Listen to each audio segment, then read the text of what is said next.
She married the man of her dreams, but on the first day in his family's home, they looked at her like she didn't belong. Not because of who she was, but because of the color of her skin. And the man who promised to love her. He stood by and watched it happen. If Nina's story touched your heart, don't scroll away. So many women suffer in silence, let's make sure their voices are heard. Like this video to show your support. Nina stood at the doorstep of her new home with a suitcase full of dreams and a heart full of love. She had married Daniel, the man she thought would be her protector, her partner, her safe place in a sometimes cruel world. As a black woman, Nina had grown used to sideways glances and unfair assumptions, but she believed that love could conquer all, that Daniel, who said all the right things, would never let her face that alone. But the moment she stepped into his family's house, reality hit hard. His mother looked past her like she was invisible. His father gave a curt nod and left the room. His sister smiled tightly, but her eyes held judgment. Nina felt it in her chest, she wasn't welcome. Still, she told herself not to overthink it. Maybe they're just formal, she whispered in her mind. Maybe they'll warm up. After all, she had been raised to give people the benefit of the doubt. But soon, it became clear, this wasn't about formality. It was about her. The color of her skin. She wasn't what they imagined for their son. She didn't look like them, didn't talk like them, didn't come from the kind of background they valued. And Daniel. He never corrected them. Never defended her. He just stayed quiet, like silence could make it all disappear. For Nina, that silence was louder than hate. She came looking for a home. What she got was a cold, polished cage. Nina tried. She tried so hard. She woke up early to help in the kitchen. She complimented their traditions. She laughed at jokes that weren't funny and bit her tongue when the conversations turned subtly cruel. All she wanted was to be accepted, to be treated like part of the family.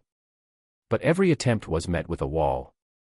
Daniel's mother would say things like, "In our culture, we don't do things that way," even if Nina hadn't done anything wrong. His sister once asked with a fake smile, "Do you straighten your hair because it makes you look more presentable?"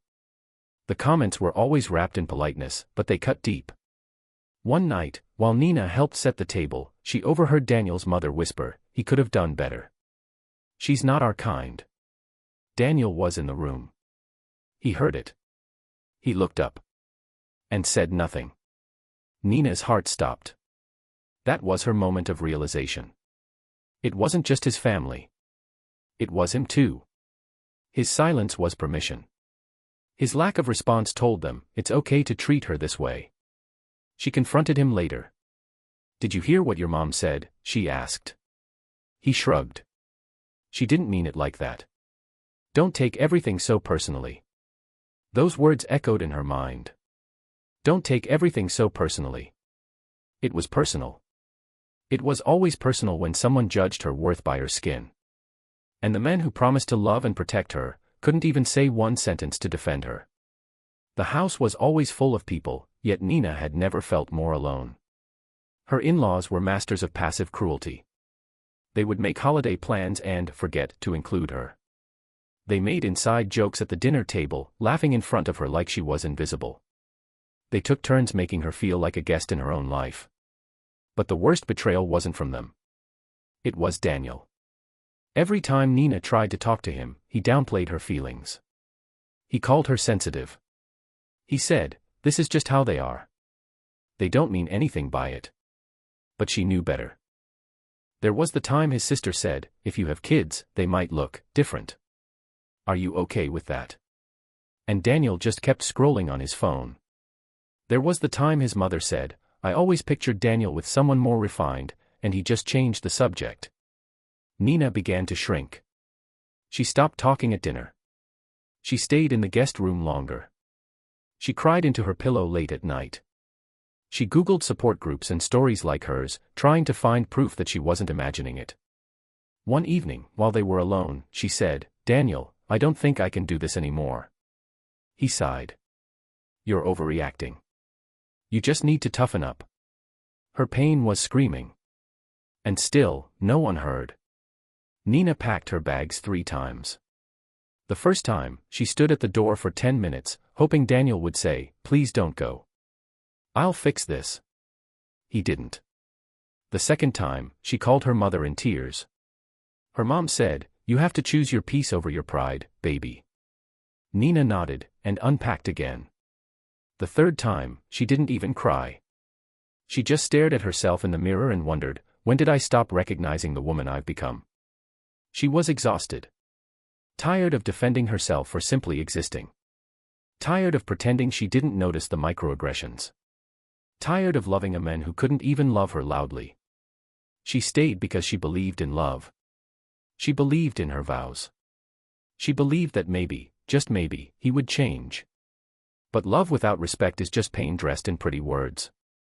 And the truth was, Nina didn't want to be married to a man who needed to be convinced to protect her. So she wrote herself a letter: "You are not unworthy. You are not unlovable. You are just in the wrong story." This wasn't what she wanted her life to be. And slowly, she started to realize, her peace was worth more than his silence. The day she left, Nina didn't yell. She didn't slam the door or break down in tears. She had done all that before. Now, she was simply done. She packed quietly. Her movements were calm. Her spirit was not. When she walked into the living room with her suitcase, Daniel looked up. "So you're really going to leave over this?" She paused. Then she said the one sentence she had rehearsed 100 times: "You didn't lose a wife. You lost a woman who would have stood by you forever." And she meant it. Outside, the air felt different. Freeing. Like breathing for the first time. She moved into a small apartment. She started therapy. She joined a women's support group. Slowly, she began to smile again, and this time, it was real. Nina now shares her story not for revenge, but for release. For every woman who has ever been judged, excluded, or silenced for the color of her skin. Because real love doesn't stay quiet in the face of injustice. And no woman should have to fight alone. If you felt Nina's story, please share this video. Speech balloon comment below if you believe love should never come with silence. Folded hands, and to every woman who's ever felt unheard, you are worthy. Always.